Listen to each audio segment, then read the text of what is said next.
കൃത്യമായിട്ട് നമ്മുടെ ചുണ്ടയ്ക്ക് ഉമ്മ വെക്കാൻ നമ്മൾ സമ്മതിക്കുവോ? നമ്മൾ ഇട്ട് തീർച്ചയായിട്ടും ചെയ്യത്തില്ലേ മോളെ? ചെയ്യത്തില്ലേ? ഉമ്മ വെക്കാൻ ചെന്നാൽ അവര് നിന്ന് കൊടുക്കും, കുതിരി മാറും. അല്ലെങ്കിൽ അവിടെ തത്സമയം പ്രതികരിക്കണം. ആ ലോഡ്ജിൽ ആളില്ലേ, അല്ലെങ്കിൽ പ്രൊഡക്ഷൻ കൺട്രോളറില്ലേ, അല്ലെങ്കിൽ രാവിലെ ലൊക്കേഷൻ ചെല്ലുമ്പോൾ എനിക്ക് ഇന്ന പോലെ ഒരു സംഭവം ഉണ്ടായിട്ടുണ്ടെന്ന് പറഞ്ഞാൽ അവിടെ സോൾവ് ചെയ്യണം. ഇനി ഒരു വർഷം കഴിഞ്ഞ് എന്നെ ഒരു ശല്യപ്പെടുത്താൻ ഒരാൾ വന്നായിരുന്നു എന്ന് പറയുന്നതിൽ എന്തെങ്കിലും അർത്ഥമാണ്? തത്സമയം പ്രതികരിക്കുക എന്നുള്ളതാണത്. ഹേമ കമ്മിറ്റി അമ്മ സംഘടനയും കൂടെ കൂടി അതിനൊരു പരിഹാരം കണ്ടെത്തണം. ഈ പബ്ലിക്കിന് ഇത്രയും ആക്കി കൊടുത്ത് പൊരിപ്പിച്ച് അതൊക്കെ എന്ന് പറയുന്ന 4 ആർട്ടിസ്റ്റുകൾ സിനിമ ആക്ടേഴ്സ് അവരുടെ വീട്ടിൽ തന്നെ ഉണ്ട്. പൃഥ്വിക്കറിയാം എനിക്ക് എന്ത് ചെയ്യണമെന്ന്, അങ്ങനെ ചെയ്തോട്ടെന്നും. അവരെ ദൈവം നേരത്തെ അങ്ങ് വിളിക്കും. സത്യമാണ്, സ്നേഹസമ്പന്നായിരുന്നു എൻ്റെ മോനെ. അമ്മയ്ക്ക് ഒരു സിനിമ കിട്ടുമ്പോൾ 10 സിനിമ അടുപ്പിച്ച് വരുമെന്ന്. കറക്റ്റ് അല്ലേ മോളെ? എന്റെ സുരക്ഷിതത്വം ആരുടെ കയ്യിലാണ്? എന്റെ കയ്യിൽ തന്നെയാണ്. അങ്ങനെ ആവണം. ഭ്രഷ്ടുള്ള കാലമാണ്. അതിനൊക്കെ പോയാ പിഴച്ചു പോകും. എനിക്ക് വേദനിക്കാൻ ഇപ്പൊ ഒന്നുമില്ല. ഒറ്റയ്ക്കായി പോയല്ലോ എന്ന് പറഞ്ഞാൽ ഒരു കണക്കിന് ഞാൻ സത്യസന്ധമായിട്ട് നമ്മുടെ സ്വന്തം കാര്യം നോക്കുക. ഞാൻ ചോദിച്ചപ്പം ബെഞ്ചിൽ കൊണ്ടുവന്ന് അപേക്ഷ വെക്കാൻ എനിക്ക് അവരുടെ ബെഞ്ചും ചേമ്പറും ഒന്നും ഞാൻ അവിടെ തേടി പിടിച്ചു പോകാനോ ഒന്നാ ചേച്ചിയുടെ നമ്പർ ഞങ്ങളൊന്ന് ആലോചിക്കട്ടെ എന്നൊന്നും പറഞ്ഞില്ല. ഇന്ന് എൻ്റെ ഇവിടെ വിശേഷം പങ്കുവയ്ക്കാൻ വേണ്ടി കുടശനാടിനെ സ്വന്തം കനക ചേച്ചിയാണുള്ളത്. ചേച്ചി നമസ്കാരം. ശിവി ടിവിക്കും അവതാരികയായ ശ്രീജയമോൾക്കും പ്രത്യേകിച്ച് നമ്മുടെ ഓഡിയൻസിനും സ്നേഹ നമസ്കാരം.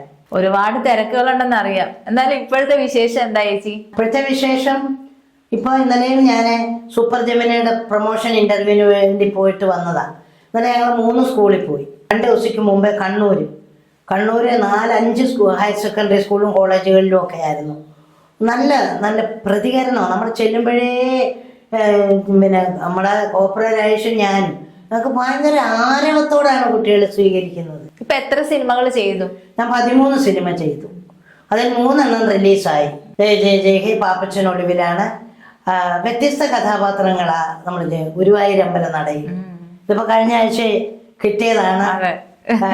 എല്ലാവർക്കും പൃഥ്വിരാജിന്റെ കൈ കൊണ്ട് ഒക്കെ നമുക്ക് ഒരു അവാർഡ് കിട്ടുക എന്ന് പറയുന്നത് അഭിനന്ദനമല്ലേ. 3 സിനിമകളും അടിപൊളിയായിട്ട് എല്ലാവരും ജനങ്ങൾ ഏറ്റെടുത്തു. ഇനിയും ഇറങ്ങാനുള്ളത് 19-ാം തീയതി റിലീസാകുന്നു സൂപ്പർ ജെമിനി. റിതം ക്രിയേഷൻസിന്റെ ബാനറിൽ രാജേഷ് മലയാലപ്പുഴ നിർമ്മിച്ച് അനു പുരുഷോത്ത് സംവിധാനം ചെയ്ത് ഒട്ടനവധി കഥാപാത്രങ്ങൾ. അതിന്റെ മെയിൻ നമ്മുടെ ടോപ്പ് സിംഗറിന്റെ മീനാക്ഷിയാണ് അതിന്റെ കോളേജ് സ്റ്റുഡൻ്റായിട്ട്. ഈ കുട്ടികൾക്കുള്ള ഭയങ്കര ഈ ലഹരി വിരുദ്ധ കാര്യത്തിനായിട്ടുള്ളൊരു ബോധവൽക്കരണം തന്നെയാണ് സൂപ്പർ ജെമിനി എന്ന സിനിമ. അതിനകത്ത് ഭേദം ഉള്ള ഒരു നല്ല കഥാപാത്രം ആണ് ഞാൻ ചെയ്തേക്കുന്നത്. അമ്മ കഥാപാത്രം എനിക്ക് കുറച്ചുണ്ട്. അതിനൊരു ആത്മവിശ്വാസമുണ്ട്. നന്നായിരിക്കും സിനിമയിൽ എന്നൊരു പ്രതീക്ഷയാണ് അതിൻ്റെ. പിന്നെ കൊണ്ടൽ 13-ാം തീയതി ഇറങ്ങുവാണ്. അജിത്ത് ആണ് അതിൻ്റെ ഡയറക്ടറും എല്ലാം. അജിത്തും അതുപോലെ 2 ഡയറക്ടേഴ്സ് ഇപ്പം അനൂപ് പുരുഷോത്തായാലും അജിത്തായാലും ജയഹേലെ വിപിൻദാസ് ആയാലും ഒക്കെ എന്നോടൊരു പ്രത്യേക സ്നേഹം. എന്നോടൊന്നല്ല, ആർട്ടിസ്റ്റുകളെ അങ്ങനെ സ്നേഹത്തോടെയാണ് അവർ ഡയറക്റ്റ് ചെയ്യുന്നത്. അതുകൊണ്ട് തന്നെ പടത്തിന്റെ ഒരു വിജയം. അടിപൊളി സിനിമയാണ്. അമ്മയല്ല, ആ 2ാമത്തെ നായകന്റെ അമ്മ.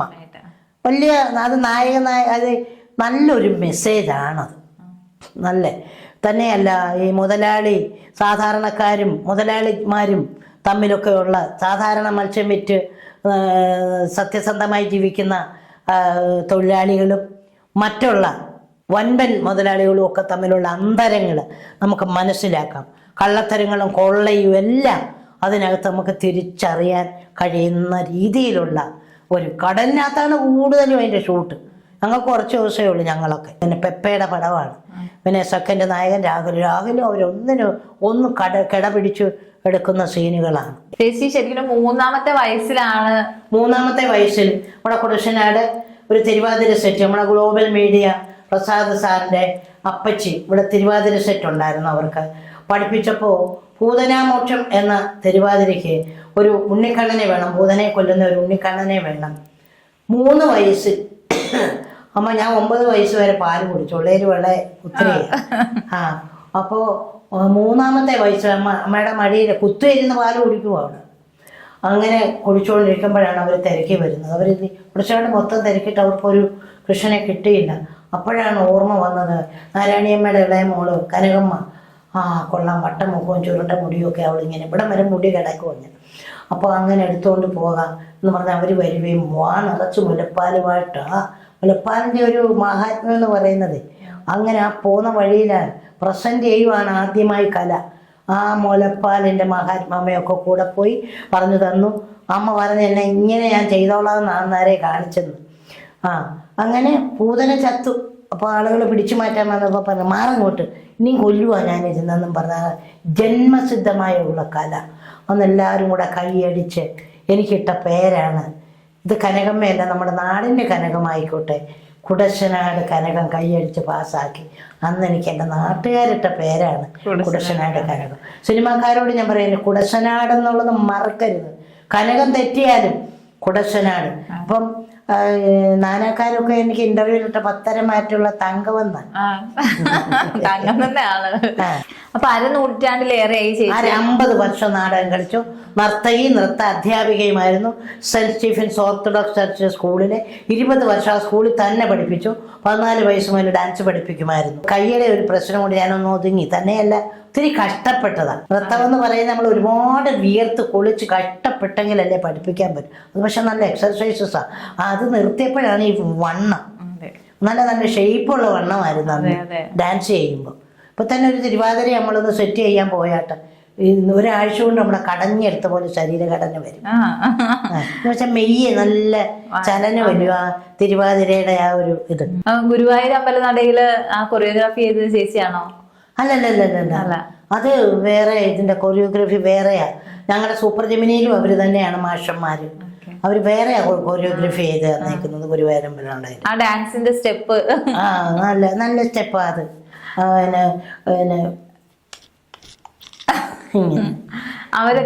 ജന്നി എന്ന് പറഞ്ഞുള്ള ആ ഒരു ഇത് അത് നല്ല അവർ ചെയ്തു തന്നു. ഞാൻ എപ്പോഴേ ചെയ്ത് നമ്മുടെ ഡാൻസ് ടീച്ചറും കൂടെ അല്ലയോ, അപ്പൊ എനിക്ക് എളുപ്പം അത് പിക്കപ്പ് ചെയ്താൻ പറ്റി. കലാകാർക്ക് വേണ്ടത് ഒബ്സർവേഷനാണ്, ചുറ്റുവട്ടത്തെ കുറിച്ചുള്ള നിരീക്ഷണം. അതെന്റെ കുഞ്ഞിലെ മുതൽ ഞാൻ സ്നേഹ കഴിയുവാണെ ആ സ്നേഹക്ക് അത് എഴയുന്നത് ഒരു സൈഡ് തിരിഞ്ഞ് ആ നൃത്തമൊക്കെ ഞാൻ ചെയ്തിട്ടുണ്ട്. പാമ്പിൻ്റെ ഒക്കെ നൃത്തം, അതിങ്ങനെ പണം ഉയർത്തി ഇങ്ങനെ നിൽക്കുന്നത് ഇങ്ങനെ, അതിൻ്റെയൊക്കെ നൃത്തം ഞാൻ ഇഷ്ടം പോലെ ചെയ്തിട്ടുണ്ട്. ഡയലോഗുകളൊക്കെ ചേച്ചി തന്നെയാണ് സിനിമകളിലും പ്രസന്റ് ചെയ്യുന്നതെന്ന് കേട്ടിട്ടുണ്ട്. ആ ഡയലോഗ് ഇപ്പം NGO സിനിമയിൽ ഒരു മുത്തശ്ശി, അത്തനാള് ജനിച്ചപ്പോഴേ എനിക്കറിയാം അവൾ എന്തെങ്കിലുമൊക്കെ കാട്ടിക്കൂട്ടുമെന്ന്. എൻ്റെ ഭാഗ്യത്തിന് എനിക്കൊന്നും കിട്ടിയില്ല. അപ്പം കുമരകൻ്റെ ഓഫീസറായിട്ട് അവിടെ നിന്ന് ഇതൊക്കെ അപ്പം അംബികയുടെ നാളത്തവാണോ, അപ്പം എൻ്റെ നാളത്തവാണെന്ന് പറയും.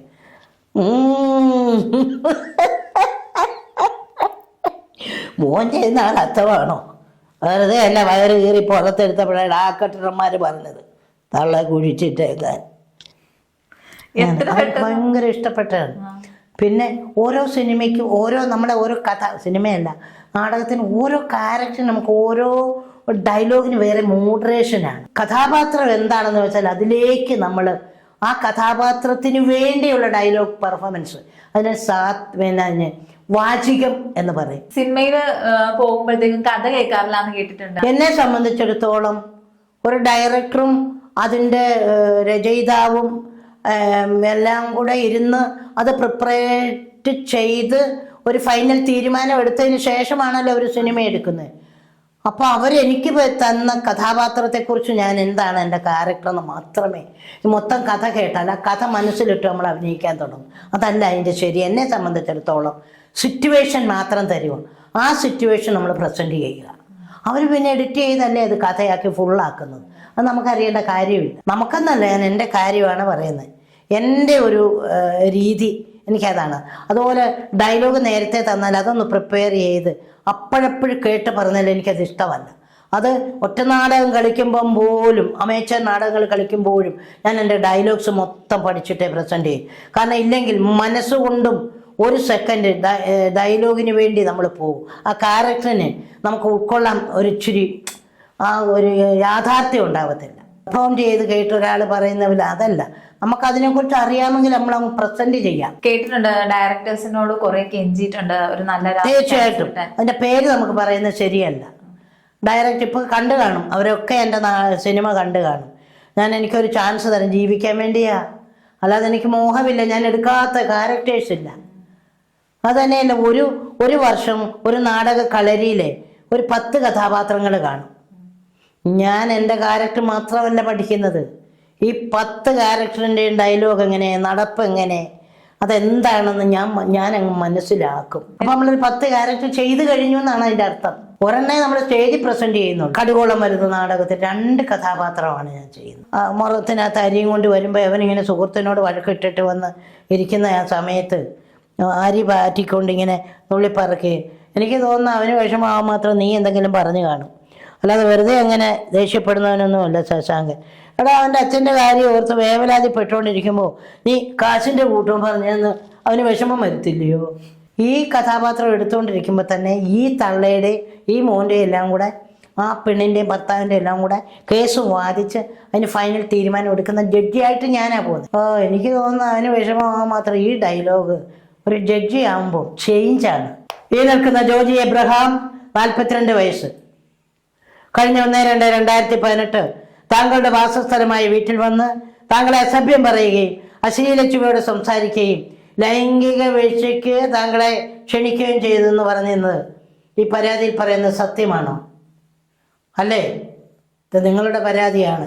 അപ്പം ആ ഒരു ചേഞ്ച്, കഥാപാത്രത്തിനുള്ള ചേഞ്ച്, അതൊക്കെ ജന്മന കിട്ടുന്നതാണ്. തീർച്ചയായിട്ടും ജന്മസിദ്ധമായ കഴിവുണ്ടെങ്കിൽ മാത്രമേ ഒരു ഡയറക്ടർ പറയുന്നു നമ്മൾക്ക് അവർ തരുന്ന ക്യാരക്ടറിനും ജന്മസിദ്ധമായ തല്ലിപ്പഴിപ്പിച്ച ഒരിക്കലും കല മറ്റേതൊരു വിദ്യയും പഠിച്ചെടുക്കാം. ഇതെന്ന് പറയുന്നത് ജന്മസിദ്ധമായ നമ്മളിൽ ആ വ്യക്തിയിൽ കലയില്ലെങ്കിൽ, ചിലപ്പോൾ ഞാൻ ഡാൻസ് ക്ലാസ് എടുക്കുമ്പോൾ പറയുന്നു, എത്ര ശ്രമിച്ചിട്ടും താളം കിട്ടാത്ത കുട്ടിയെ താളം ഇല്ലാതെ ഒരിക്കലും ബാക്കി നമുക്ക് പഠിപ്പിച്ചെടുക്കാം. താളം നമ്മൾ എത്ര നോക്കിയാലും പാട്ട് നമ്മൾ പറയുന്ന താളത്തിൽ ആ സ്റ്റെപ്പ് ചവിട്ടിയില്ലെങ്കിൽ രക്ഷകർത്താക്കളോട് പറഞ്ഞിട്ടുണ്ട്, ശരിയാവത്തില്ല. ഇവർക്ക് വേറെന്തെങ്കിലും ആയിരിക്കും, ജന്മസിദ്ധമായ ഒരു സിദ്ധി എല്ലാ മനുഷ്യരിലും ഉണ്ട്. ഇവർക്ക് വേറെന്തെങ്കിലുമാണ് കഴിയുക, അത് കണ്ടെത്തി നിങ്ങളത് പ്രോത്സാഹിപ്പിക്കണം. വൊക്കേഷണൽ ഗൈഡൻസ്, അഭിരുചിക്കനുസരിച്ച് കുട്ടികളെ തിരിച്ചു വിടുക, അത് പറഞ്ഞ് ഞാൻ വിടും. സിനിമയിലെ പ്രതിഫലം എനിക്ക് എത്ര തരും എന്നങ്ങനെ ചോദിക്കാറില്ല. ഞാൻ അറിയാതെ 1-2 പടത്തിൽ 30 രൂപ വെച്ച് അവർ തന്നു. അപ്പോൾ അടുത്ത പടക്കാർ വിളിക്കുമ്പോൾ അവരെനിക്ക് ഇത്ര തന്നു, എനിക്കങ്ങനെ ഡിമാൻഡ് പറയാൻ, ഞാനൊരു പുതിയ ആളല്ലേ, സിനിമയിലേക്ക് പിച്ച വെച്ചതല്ലേ ഉള്ളൂ, അങ്ങോട്ട് തുക പറയാൻ വരട്ടെ എന്നുള്ളത് വന്ന് എന്നാലും മാന്യമായിട്ട് അവരൊക്കെ ചെയ്യും. അധികം ബഡ്ജറ്റ് ഇല്ലാതെ, അധികം കപ്പാസിറ്റി സാമ്പത്തികമായിട്ടില്ലാത്ത പടമാണെങ്കിൽ ഞാൻ അനുസരിച്ച് അവരോട് സഹകരിച്ചിട്ടുണ്ട്. സാമ്പത്തികമുള്ള പ്രൊഡ്യൂസേഴ്സ്, പൃഥ്വിരാജൊക്കെ എനിക്ക് മാന്യമായി ശമ്പളം തന്നു. അത് നമ്മൾ പറയണ്ട. പൃഥ്വിയുടെ വീട്ടിൽ തന്നെ ആ പ്രൊഡക്ഷൻ കൺട്രോളർ റിന്നി എന്നോട് ചോദിച്ചു, നമുക്ക് എത്ര രൂപയാണ് വേണ്ടത് ഡെയിലി. ഞാൻ പറഞ്ഞു, പൃഥ്വിരാജിൻ്റെ പടമില്ലേ, പൃഥ്വിരാജും അച്ഛനും അമ്മയും ചേട്ടനും എല്ലാം കലാകാരൻ, 4 ആർട്ടിസ്റ്റുകൾ, സിനിമ ആക്ടേഴ്സ് അവരുടെ വീട്ടിൽ തന്നെ ഉണ്ട്. പൃഥ്വിക്കറിയാം എനിക്ക് എന്ത് ചെയ്യണമെന്ന്, അങ്ങനെ ചെയ്തോട്ടെന്ന് പറഞ്ഞു. ഒരു പൃഥ്വിയുടെ അമ്മയെ പോലെ എൻ്റെ മനസ്സിൽ പൃഥ്വിയോട്, കാരണം നമുക്കൊരു അവസരം തന്നില്ലേ.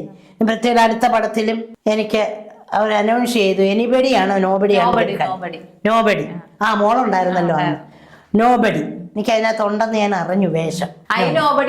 സിനിമയുടെ പേര് ഐ നോബഡി. ഞാൻ ആരുമല്ല, അത് എന്തെങ്കിലും ഒരു മൂല്യം കാണും, അല്ലാതെ ആ പേരിടത്തില്ലല്ലോ. അടുത്തതിലുണ്ടെന്ന് പൃഥ്വി പറഞ്ഞില്ലെങ്കിലും അവരൊക്കെ പറഞ്ഞു. തന്നെയല്ല, അവിടെയും ഞാൻ ആ അടിച്ചു പൊളിക്കുന്ന ഞങ്ങളുടെ ഫംഗ്ഷനിൽ ചെന്നപ്പോഴും എനിക്ക് ആ നിങ്ങളെല്ലാം ഒരു പ്രത്യേക സ്ഥാനമാണ് തന്നത്. ആദ്യം തന്നെ പലരും ഇതിൻ്റെ മൊമെൻ്റോ കൊടുക്കുമ്പോൾ ആ പ്രൊഡക്ഷൻ കൺട്രോൾ അവർക്ക് അമ്മയുണ്ടെന്നില്ല, അങ്ങോട്ട് മാറി എനിക്ക് കസേര തന്നു, അവിടെ ഇരിക്കെ, പൃഥ്വി കയറി വരട്ടെ, പൃഥ്വിയെ കൊണ്ട് തരിക്കാന്ന് എന്നെ മാറ്റിയിരുത്തി. മോള് കണ്ടില്ലേ, അവരൊക്കെ എനിക്കൊരു സ്ഥാനം, ഒരമ്മ എനിക്കൊരു സ്ഥാനം തരുന്നുണ്ട്. മലയാളത്തിൽ ഇപ്പം ചേച്ചിക്ക് വയ്യ, പൊന്നമ്മ ചേച്ചിക്ക് വയ്യ, ലളിത ചേച്ചി മരിച്ചു, വലിയ അമ്മ വേഷത്തിനൊന്നും അധികം ആളില്ല. അവർക്ക് എന്നെയൊക്കെ ഒരു അമ്മയെ പോലാണ് എല്ലാവരും കാണുന്നത്. ദൈവമേ, അമ്മ കഥാപാത്രത്തിന് എനിക്കൊരു സ്ഥാനം കിട്ടട്ടെ എന്ന് ഇനിയും ആകാംക്ഷയോടെ കാത്തിരിക്കുക. ഞാൻ എൻ്റെ ജീവിതത്തിന് നല്ല ഒരു പ്രൊമോട്ടാണ്. എൻ്റെ ജീവിതത്തിൽ ഞാൻ ഈ കലയെ ഉപാസിച്ച് സ്നേഹിച്ച് ദൈവത്തെ പോലെ എൻ്റെ കലയെ എൻ്റെ മാതാപിതാക്കൾ ഇതായിരിക്കുന്നു. ഫോട്ടോയല്ല, ജീവിതത്തിലും എൻ്റെ കാണപ്പെട്ട ദൈവമാണ്. അവർക്ക് ഇഷ്ടമുള്ള പല എൻ്റെ മക്കളെക്കാട്ടിലുപരി ഞാൻ എൻ്റെ മാതാപിതാക്കളെ സ്നേഹിക്കുകയും വയ്യാത്ത ഒരു ചേച്ചിയെ നോക്കുകയും എല്ലാം എൻ്റെ ആ പാവം കല, ആ കല നാടകം കൊണ്ട് ഞാൻ അരനൂറ്റാണ്ട് ജീവിച്ചില്ലേ, അതൊരു മഹത്വമല്ലേ മോളെ. അതിൻ്റെ ചെറിയ വരുമാനമല്ല അതൊന്നും. എത്രാമത്തെ വയസ്സിലായി നാടകത്തിലോട്ട്? നാടകത്തിന് 14, 18 സ്റ്റാൻഡേർഡിലൊക്കെ പഠിക്കുമ്പോഴാണ് ഞാൻ പ്രൊഫഷണൽ അമറ്റർ നാടകത്തിലേക്ക് പിച്ച വെക്കുന്നത്. ഒരു പകരക്കാരിയായിട്ട് കുട്ടിയും സംഘം തിയേറ്റേഴ്സിൻ്റെ രാമായണത്തിലെ സീതയ്ക്ക് നല്ല ടീമിൻ്റെ കൂടാണ് ഞാൻ പോയി നാടകം കളിച്ചത്. അത് കഴിഞ്ഞപ്പോൾ പിന്നെ SSLC ഒരു കഷ്ടിച്ച് അവിടം വരെ പോകാനേ എത്തുള്ളൂ. അത് കഴിഞ്ഞ് ഞാൻ പോയത് അടൂർ ജയ തിയേറ്റേഴ്സിൻ്റെ പരിത്രാണായി. അവിടുത്തെ ടീമോ അടൂർ പങ്കേജ് ചേച്ചി, അടൂർ ഭവൻ ചേച്ചി, MS തൃപ്പൂണിത്തറ, SP പിള്ള സാറിൻ്റെ കാര്യം പറയുവാണെങ്കിൽ SP പിള്ള സാറിൻ്റെ മരുമകൻ മഞ്ജുപിള്ളയുടെ അച്ഛനാണ് നാരായണൻകുട്ടിയാണ്. നാരായണൻകുട്ടിയാണെങ്കിൽ ഞാനും കൂടെ ഞങ്ങൾ മച്ചോടനും മച്ചുമായിട്ട് വാൾപ്പയറ്റും ഒക്കെ നല്ല കഥാപാത്രങ്ങൾ ചെയ്തിട്ടുണ്ട്. ഇപ്പം ഞാൻ മഞ്ജുപിള്ളയുടെ ആ കുടുംബത്തിലെ നല്ല 3 തലമുറയുടെ കൂടെ ഞാൻ അഭിനയിച്ചു. ചേച്ചിയുടെ കല്യാണമൊക്കെ ഏത് വയസ്സിലായിരുന്നു? കല്യാണം കോംപ്ലിക്കേഷനാണ്. ദാമ്പത്യ ജീവിതത്തെക്കുറിച്ച് ഞാൻ പറയില്ല. കാരണം അത് പറയാൻ പറ്റാത്ത സിറ്റുവേഷനാണ്. ഫാമിലിയെക്കുറിച്ച് എനിക്ക് 2 ആൺമക്കളായിരുന്നു. ഒരു മോൻ മരിച്ചുപോയി. ഇപ്പം ഭാര്യയും കുഞ്ഞും മൂത്ത മോനുമായിട്ട് മാറി താമസിക്കുന്നു. എന്നെ എപ്പോഴും വിളിക്കാറുണ്ട് മോനും കുഞ്ഞും. ഇളയ മോൻ മരിച്ച പിറ്റേ ദിവസമാണ് നാടകത്തിൽ അഭിനയിക്കാൻ പോയത്. നാടകത്തിൽ അഭിനയിക്കാൻ അതിന്റെ പിറ്റേന്ന് ഞാൻ സ്റ്റേജിൽ പോയി. ചേച്ചി അപ്പം കുറെ പഴിചാരിയിട്ടുണ്ടായിരുന്നു. കുഞ്ഞു മരിച്ചിട്ട് പോലുമോ? അവര് എന്റെ ജീവിതത്തെക്കുറിച്ച് എന്റെ നാട്ടുകാർക്കും വീട്ടുകാർക്കും മൊത്തം അറിയാം. ആരും മരിച്ചു കിടന്നാലും വിഷയമേ അല്ല. അത്രയും പിരിവെടുത്ത് ഒരു സ്റ്റേജ് നാടകം കളിക്കുമ്പോൾ നാട്ടുകാരുടെ പിരിവെടുത്ത് കളിക്കുമ്പോൾ അതിനകത്തെ ഒരു നടിയുടെ അച്ഛൻ മരിച്ചു, അമ്മ മരിച്ചു എന്ന് പറഞ്ഞാൽ മാറ്റി വെച്ചാൽ അവർക്ക് ഉത്സവപ്പറമ്പുകാർക്കും ഈ നാടക സമിതിക്കും എന്ത് നഷ്ടമാണ്? ഇത്രയും പേരുടെ അന്നമല്ലേ മോളെ. അങ്ങനെ പോകണം എന്നാണ്. സിനിമയുടെ ഷൂട്ട് നടക്കുവാണെങ്കിൽ ഇത് മാറ്റി വെക്കാം. പിന്നെ ഫിലിമാണ് തിയേറ്ററിൽ കളിക്കുന്നത്. ഇത് ലൈവായിട്ട് നമ്മൾ ജീവനോടെ നിന്ന് കാണിച്ചു കൊടുക്കേണ്ടതാണ്. ഒരിക്കലും അത് അന്നേരം എനിക്ക് അതിനകത്ത് സെൻറ്റിമെൻറ്റ്സ് സീനുണ്ടായിരുന്നു. ആ സീൻ വന്നപ്പോഴേ എവിടുന്നോ വന്നു, എങ്ങോട്ടോ പോയി. നല്ലവരെ ദൈവം നേരത്തെ അങ്ങ് വിളിക്കും. ഞാൻ എങ്ങനെയാ ഡയലോഗ് പറഞ്ഞെന്ന് മോള് ഇപ്പോഴും അത് എൻ്റെ കുഞ്ഞ് മരിച്ചു കിടക്കുന്നു. അടുത്ത വീട്ടിലെ ആ നമ്മളോട് ഏറ്റവും അടുത്തിരിക്കുന്ന ഒരു വ്യക്തി മരിക്കുമ്പോൾ ഞാൻ പറയേണ്ട ഡയലോഗാണ്, നല്ലവരെ ദൈവം നേരത്തെ അങ്ങ് വിളിക്കും. സത്യമാണ്. സ്നേഹസമ്പന്നായിരുന്നു എൻ്റെ മോന്.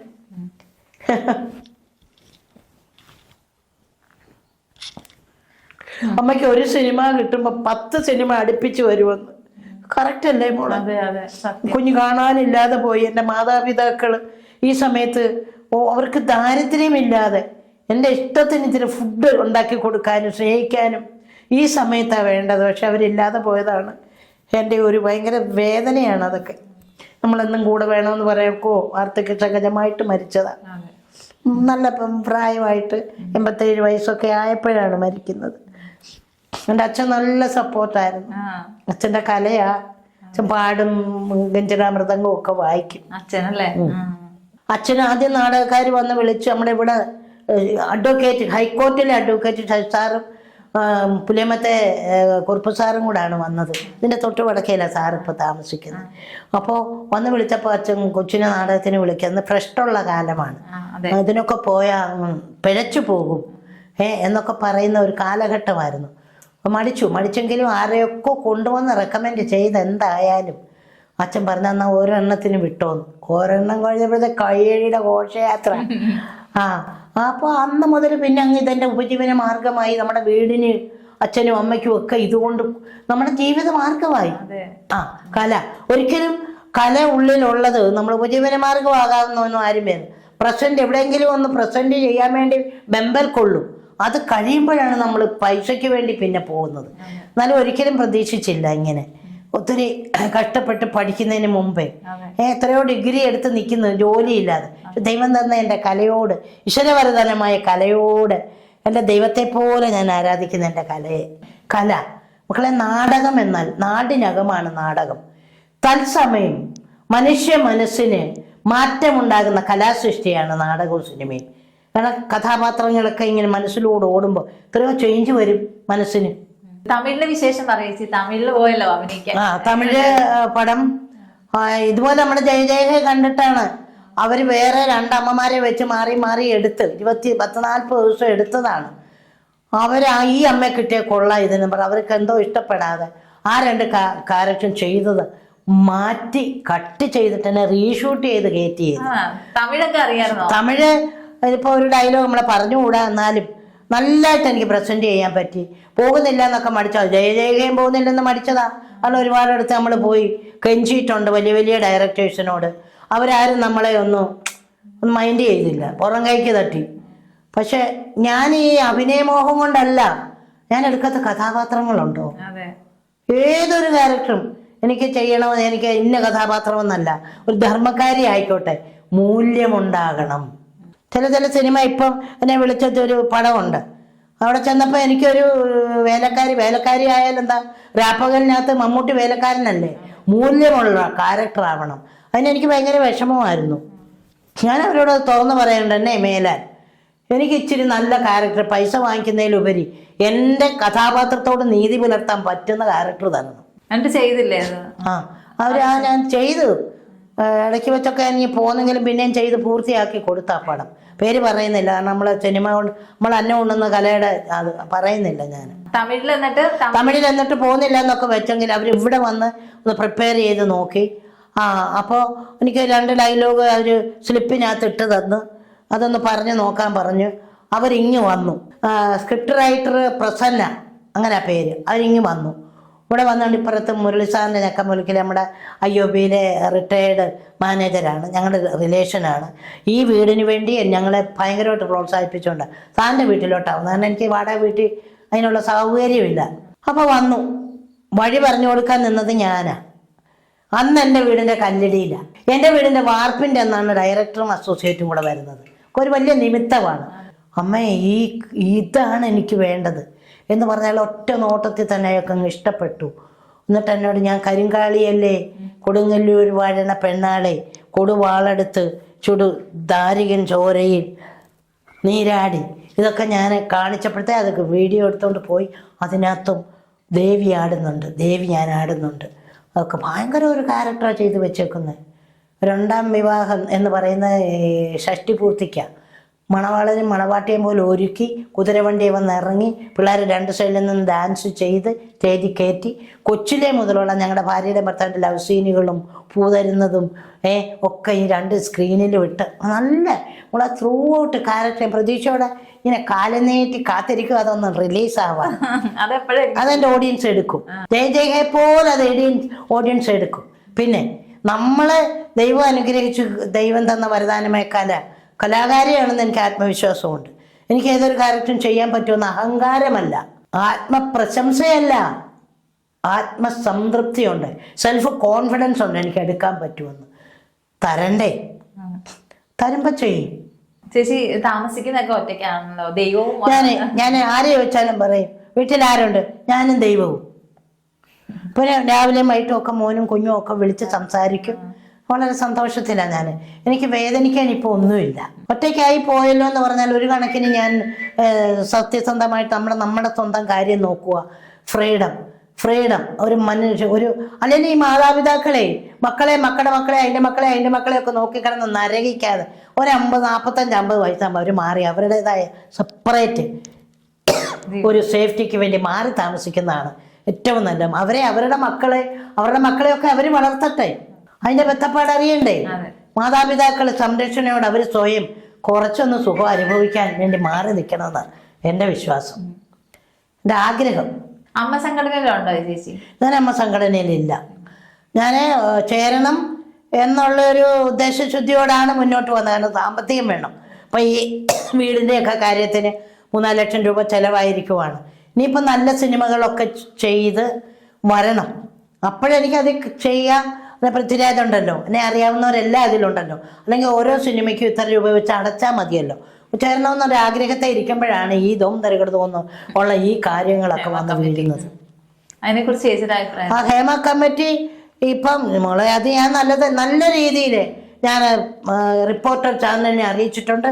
അവർ അത് നല്ലതായിട്ട് പബ്ലിസിറ്റി ചെയ്തിട്ടുണ്ട്. ഹേമ കമ്മിറ്റിയുടെയും അമ്മ സംഘടനയുടെ ഒക്കെ വിവാദങ്ങൾ അത് അവർ തീർക്കട്ടെ. അല്ലാതെ ഫീൽഡിലെ പോകാൻ ഇഷ്ടപ്പെട്ട് വരുന്നുണ്ടെങ്കിൽ അതിനൊരു തടസ്സമൊന്നും കണ്ടാൽ പിന്നെ പോകണ്ട. ആ ഫീൽഡ് ഒഴിവാക്ക്, വേറെന്തെങ്കിലും ജോലി തേടിപ്പോ.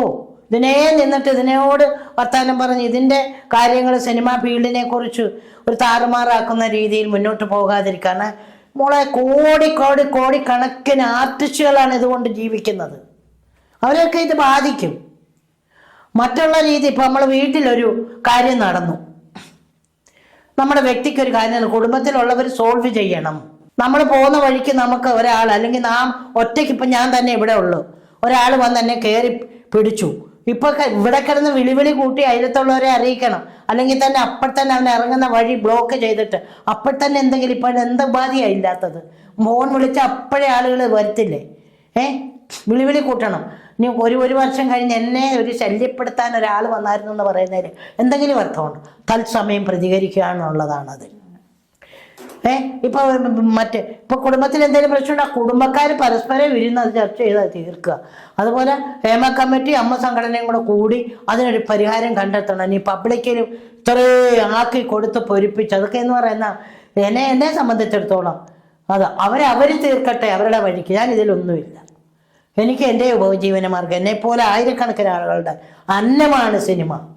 എനിക്ക് എന്തെങ്കിലും പ്രശ്നമുണ്ടെങ്കിൽ ഞാൻ തീർത്തോളാം. ചേച്ചിക്ക് ഇതുപോലെ എന്തെങ്കിലും അനുഭവങ്ങൾ ഉണ്ടായിട്ടുണ്ടോ? പ്രതികരിച്ചിട്ടുണ്ടോ ആ ടൈമില്? അപ്പൊ തന്നെ പ്രതികരിച്ച അനുഭവം? എനിക്ക് ഉണ്ടായിട്ടുള്ള സമയത്ത് അധികം ഒന്നും ഉണ്ടായിട്ടില്ല. കാരണം ഇപ്പൊ തന്നെ സിനിമ, ഇപ്പൊ ജയദേഹി മുതലിനോട്ട് 13 സിനിമ ചെയ്തു. ഇവിടെ നിന്ന് പുറപ്പെടുമ്പം മുതലുള്ള അവരൊരു സംരക്ഷണ, എന്നെ സ്വന്തം അമ്മയെ എങ്ങനെ അവിടെ ചെന്നാലേ മക്കളെ ആ ബാഗ് അവരങ്ങ് പ്രൊഡക്ഷൻ കൺട്രോളർ പറയുന്ന ഡ്രൈവേഴ്സ് അവരാ ബാഗ് നമ്മളെ കയ്യിൽ നിന്ന് നമുക്ക് വെറും ഫ്രീ ആയിട്ട് ചെന്ന് കാറിൽ കയറി സുരക്ഷിതമായിട്ട് നമ്മുടെ റൂമിലെത്തിക്കും. അവിടെ താമസിക്കുന്നിടത്ത് ചെന്നാൽ ലിഫ്റ്റിലേക്ക് കയറുമ്പോൾ റൂം പോയി കൂടെ വന്ന് സേഫ്റ്റി. പിന്നെ പ്രൊഡക്ഷൻ കൺട്രോളർ പറയും ഇത്ര മണിക്ക് ഇറങ്ങണമെന്ന്. ഇതിനിടയ്ക്കൊക്കെ വന്ന് കഥവര് മുട്ടുക തട്ടുന്ന അവിടെ കിടന്നോട്ടെ. നമുക്ക് കൃത്യമായിട്ട് സിനിമാക്കാർ പറയും ഇത്ര മണിക്ക് രാവിലെ, ഇനി ചേച്ചി 6:30 ആകുമ്പോൾ റെഡി ആയി നിന്നോണം. ഞാൻ 5:55 ഇറങ്ങി താഴെ ഇരിക്കും. കുറെ കൃത്യമായിട്ട് പോന്നു വരുന്നു. ഈ 13 സിനിമയിലും നല്ല സേഫ്റ്റി ആയിട്ട് പോകാനും സുരക്ഷിതത്വം. എൻ്റെ സുരക്ഷിതത്വം ആരുടെ കയ്യിലാണ്? എൻ്റെ കയ്യിൽ തന്നെയാണ്. അങ്ങനെ ആവണം. ഞാൻ ചോദിക്കട്ടെ, LKG പഠിക്കുന്ന ഒരു കുഞ്ഞിനെ പോലെ ഒരാൾ കെട്ടിപ്പിടിക്കുമ്പോൾ കുതറി മാറാതെ തിരിച്ചു പിടിച്ച് ചുണ്ടത്ത് തന്നെ അങ്ങ് ഉമ്മ വെച്ചു എന്നൊക്കെ പറയുമ്പോൾ കൃത്യമായിട്ട് നമ്മുടെ ചുണ്ടത്ത് ഉമ്മ വയ്ക്കാൻ നമ്മൾ സമ്മതിക്കുവോ? നമ്മൾ തീർച്ചയായിട്ടും ചെയ്യത്തില്ലേ മോളെ? ചെയ്യത്തില്ലേ? അപ്പൊ അതിലൊന്നും ഒരു യാഥാർത്ഥ്യങ്ങൾ അതൊന്നും അങ്ങനൊന്നും അല്ല പറയേണ്ടത്. അത് ശരിയല്ല.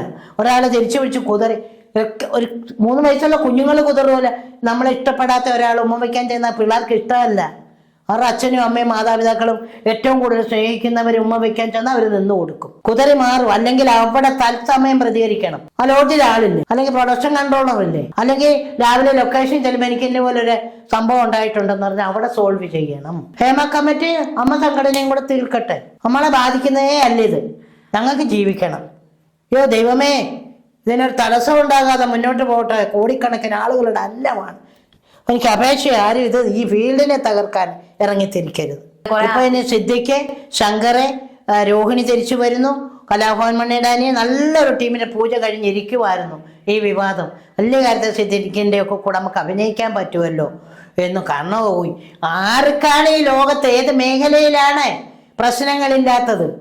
അതിനെ വളച്ചൊടിച്ച് പൊരിപ്പിച്ച് അതൊക്കെ ഓരോരുത്തരുടെ താല്പര്യങ്ങൾക്ക് വഴങ്ങി ഉണ്ടാകുന്ന പ്രശ്നങ്ങളാണ് ഇതെല്ലാം. കുറെ സിനിമകൾ അഭിനയിച്ചിട്ടുണ്ട്, ചാൻസ് ചോദിച്ചു പോയിട്ടുണ്ടെന്ന് പറഞ്ഞിട്ടുണ്ട്. അപ്പം ഇതുപോലെ കുറെ കലാകാരന്മാരുണ്ട്, നാടകരംഗത്തുള്ള കുറെ പേരുണ്ട്. പക്ഷെ അവരൊക്കെ പറയുന്നത് നമുക്കുള്ളതാണെങ്കിൽ ഇങ്ങോട്ട് വരും, നമ്മളെ തേടി വരും. ഒന്നുമല്ല, നമുക്കുള്ളത് ഇങ്ങോട്ട് വരും എന്ന് പറഞ്ഞാൽ വീട്ടിൽ ഇരുന്നാൽ ഒക്കത്തില്ല. അതിന് കാണേണ്ട പ്രൊഡക്ഷൻ കൺട്രോളർമാരെയും അതിന് വേണ്ട വഴിത്തിരിവിലൂടെ പ്രയത്നിക്കണം. സ്വയം പ്രയത്നിക്കണം, പ്രാർത്ഥിക്കണം, പ്രതീക്ഷിക്കണം. ഏത് ജോലിക്കും ഇതാണ് വേണ്ടത്. പ്രയത്നിക്കുക, പ്രാർത്ഥിക്കുക, പ്രതീക്ഷിക്കുക. ഇടവേള ബാബു ചേട്ടനോട് ഒരു ചാൻസ് ചോദിച്ചെന്ന് പറഞ്ഞില്ലായിരുന്നു? ഇടവേള ബാബുവിനോട് ഞാൻ വിളിച്ചു, എനിക്ക് നമ്പർ കിട്ടി. അതിനകത്ത് ചില ഇതിനൊക്കെ ആർട്ടിസ്റ്റുകളോടും ഞാൻ ഡയറക്ടേഴ്സിനെ ഒന്ന് പരിചയം, അത് അവരുടെ ഭാഗമല്ല എന്ന് പറഞ്ഞു. ഞാൻ ചോദിച്ചപ്പം ബെഞ്ചിൽ കൊണ്ടുവന്ന് അപേക്ഷ വെക്കാൻ, എനിക്ക് അവരുടെ ബെഞ്ചും ചേമ്പറും ഒന്നും ഞാൻ അവിടെ തേടി പിടിച്ചു പോകാനോ, ഒന്നാ ചേച്ചിയുടെ നമ്പർ ഞങ്ങളൊന്ന് ആലോചിക്കട്ടെ എന്നൊന്നും പറഞ്ഞില്ല. അവിടെ കൊണ്ട് അപേക്ഷ കൊടുക്കാൻ പറഞ്ഞു. ഞാൻ അങ്ങ് സംഘടന ചേരാൻ എനിക്ക് നിവർത്തിയില്ല, ലക്ഷങ്ങൾ കൊടുത്ത് ചേരാൻ. ജീവിത മാർഗത്തിന് വേണ്ടിയാണ് ചെയ്തത്. മിക്ക കമന്റുകളൊക്കെ ഞാൻ വായിച്ചിട്ടുണ്ടായിരുന്നു. KPSC ശേഷം മലയാളത്തിന് ഒരു അമ്മ കിട്ടിയിരിക്കുകയാണ്. അതപ്പോ പൊന്നമ്മ ചേച്ചി ചെയ്യുന്ന പോലുള്ള ക്യാരക്ടർ, അമ്മ ഇതേപോലുള്ള ക്യാരക്ടർ. പിന്നെ ചില നല്ല സാമ്യമുണ്ട് ചേച്ചി. വലിയ പൊട്ടൊക്കെ ഇട്ട് ഞാൻ മേക്കപ്പ് ഒക്കെ ഇടുമ്പോൾ, നരയൊക്കെ ഇടുമ്പോൾ പൊന്നമ്മ ചേച്ചിയുടെ സാമ്യം ഉണ്ടെന്ന് പറയുന്നു. ഞാനതാണെന്നല്ല, ചേച്ചിയുടെ 7 അയലത്ത് വരാനുള്ള കഴിവ് എനിക്കില്ല. പക്ഷേ അതൊക്കെ എന്ന് പറയുന്നത് നമുക്കൊരു അഭിമാനമല്ലേ. അവർ മരിച്ചു പോയിട്ട് അവർ പകരക്കാരിയാവണമെന്ന് പറഞ്ഞാൽ അതല്ല. ആരും ജനിക്കുന്നത് പകരക്കാരായിട്ടല്ല. അവരവർ ജനിക്കുന്നത് അവരവർക്ക് വേണ്ടി മാത്രമാണ്. നമ്മുടെ മാതാപിതാക്കൾ നമ്മളെ സൃഷ്ടിക്കുന്നത് ഒരാൾക്ക് പകരത്തിന് വേണ്ടി അല്ല. പകരക്കാരിയായിട്ട് ഒരാൾ വന്നു എന്നല്ല. ചേച്ചിയൊക്കെ നല്ല ഫീൽഡിൽ നിൽക്കുന്ന സമയത്ത് തന്നെ എനിക്കൊരു ക്യാരക്ടർ എന്നാൽ ഞാൻ ചെയ്യത്തില്ലായിരുന്നു. ഇനിയിപ്പോ ഓണം വരുവാണല്ലോ, ചേച്ചിയുടെ കുട്ടിക്കാലത്തെ ഏതെങ്കിലും ഓർമ്മ പങ്കുവെക്കാൻ നമുക്ക് വേണ്ടി? എൻ്റെ കുട്ടിക്കാലത്തെ ഓർമ്മയെന്ന് പറഞ്ഞാലേ, മാതാപിതാക്കളോടൊപ്പം ആ ഓണവും ആ ചിങ്ങമാസം പറക്കുമ്പോഴുള്ള ആ പൂമ്പാറ്റകൾ പറക്കുന്ന പോലെ നാം ഓടി നടന്നുള്ള ആ ഒരു ജീവിതവും മാതാപിതാക്കളോടൊപ്പം കഴിയുന്ന ആ കാലഘട്ടമാണ് നമ്മുടെ ഓണം. പിന്നെ ഇപ്പോഴൊക്കെ എന്ന് പറഞ്ഞാൽ നമ്മുടെ ഉത്തരവാദിത്വത്തിലാണ്. ആ മാതാപിതാക്കൾ നഷ്ടപ്പെട്ട ഈ ഭൂമി പിന്നെ നമുക്കൊന്നുമില്ല. അവരാണ് നമ്മുടെ ഓണം. ചേച്ചിനെ ഇഷ്ടപ്പെടുന്ന പ്രേക്ഷകരോട് എന്താ പറയാനുള്ളത്? എന്നെ സ്വീകരിച്ച, എൻ്റെ കല ഏറ്റവും ഇഷ്ടപ്പെടുന്ന എൻ്റെ പ്രേക്ഷകര്, എനിക്ക് മുക്കിലും മൂലയിലും ബസ്സിലും ബസ് സ്റ്റാൻഡിലും ഒന്നും നിൽക്കേണ്ട, ജയജയയിലെ അമ്മയല്ലേ. എൻ്റെ മേല് കോരിത്തരിക്കും. അപ്പോഴും 3 വയസ്സുള്ള കുഞ്ഞു മൂലം 110 വയസ്സ് വരെയുള്ള ആൾക്കാർ എൻ്റെ ആ കലയെ ഏറ്റെടുത്തതിൽ അങ്ങേയറ്റം സ്നേഹാദരങ്ങളോടെ ഞാൻ നന്ദി പറയുക. ഇനിയുള്ള എൻ്റെ ക്യാരക്ടറുകളും ഞാൻ അഭിനയിച്ച സിനിമകളും എല്ലാം കണ്ട് പ്രോത്സാഹിപ്പിക്കണേ എന്നാണ്. കൊണ്ടൽ സിനിമ ഇപ്പോൾ ഉടനെ ഇറങ്ങുന്നു, മിസ്റ്റർ ആൻഡ് മിസ്സസ് ഇപ്പോൾ ഇറങ്ങുന്നു, സൂപ്പർ ജിമിനി ഇപ്പോൾ ഇറങ്ങുന്നു. എല്ലാത്തിനും നിങ്ങളുടെ സപ്പോർട്ട് ഉണ്ടാവില്ലേ? ഇത്രയും നേരം നമ്മുടെ കൂടെ സമയം ചെലവഴിച്ച ചേച്ചിക്ക് ഒരുപാട് നന്ദി. ഒട്ടേറെ തിരക്കുകളുള്ള ചേച്ചിയാണ്. അപ്പം വിളിച്ചപ്പോൾ തന്നെ വരാൻ പറഞ്ഞു, ഞങ്ങളോട് സ്നേഹം കാണിച്ചു, ഭയങ്കര സ്നേഹത്തോടെയാണ് ഞങ്ങളെ സ്വീകരിച്ചത്. അപ്പൊ ചേച്ചിക്ക് ഇനി ഒരുപാട് അവസരങ്ങൾ ഉണ്ടാകട്ടെ. സിനിമയിൽ നല്ല ക്യാരക്ടറും മൂല്യമുള്ള ക്യാരക്ടർ തന്നെ ചേച്ചി ചെയ്യാൻ ദൈവം അനുഗ്രഹിക്കട്ടെ എന്ന് ആത്മാർത്ഥമായിട്ട് തന്നെ പ്രാർത്ഥിക്കുന്നു. CVTVക്കും മോൾക്കും എൻ്റെ പ്രേക്ഷകർക്കും, എന്നെ ഏറ്റെടുത്ത എൻ്റെ ഇഷ്ടപ്പെട്ട പ്രേക്ഷകർക്ക് വളരെ സ്നേഹത്തോടെ ഇഷ്ടത്തോടെ നന്ദി.